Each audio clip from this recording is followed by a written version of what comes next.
Olá pessoal, tudo bem? Hoje nós vamos estudar as características específicas das vértebras do corpo humano, ok? Vou mostrar para vocês a diferença de uma vértebra cervical, torácica e lombar, tá? A primeira coisa para saber as diferenças é lembrar que elas têm características gerais. Então, todas elas têm corpo.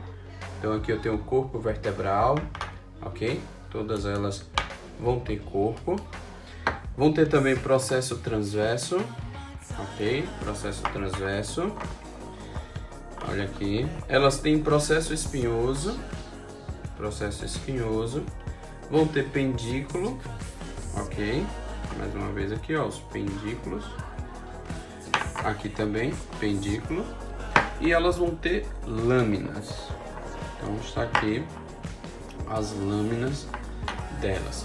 No entanto, como todo mundo tem características específicas, as vértebras elas também vão apresentar estas características específicas, tá? Então, a primeira característica específica da vértebra cervical é o corpo dela. Então veja, olha como o corpo dela é pequeno, ok? E além disso tem ganchos laterais, ok? Ganchos laterais. Quando eu olho a vértebra torácica, eu vou observar que ela tem um formato cordiforme, ó. Formato de coração, ó. Um formatinho de coração. Além disso, ela vai ter facetas costais, ok?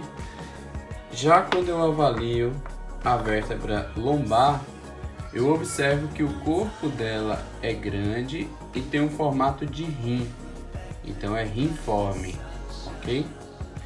Já o processo espinhoso delas também vão apresentar características específicas. Então eu tenho a cervical. A cervical ela vai ter o processo espinhoso pequeno, horizontalizado e bifurcado.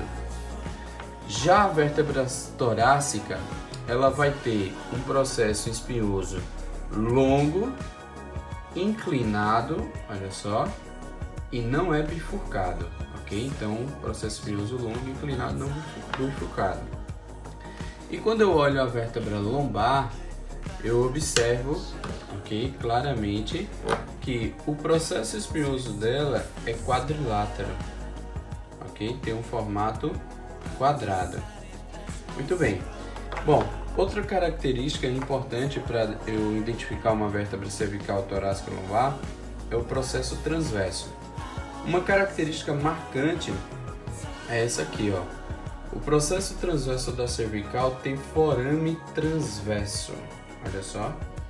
Então ela vai apresentar forame transverso. O processo transverso da torácica tem faceta ou fóvea costal, ok? Ou fóvea costal. Já o processo transverso da lombar, veja que ele não é tão longo, ok? E não tem essa característica de nem forame e também não vai ter as facetas costais, porque já estão fazendo parte do segmento lombar. Bom, outra característica importante são os processos articulares. Olha só, os processos articulares. O processo articular da cervical, aqui é uma cervical, ok?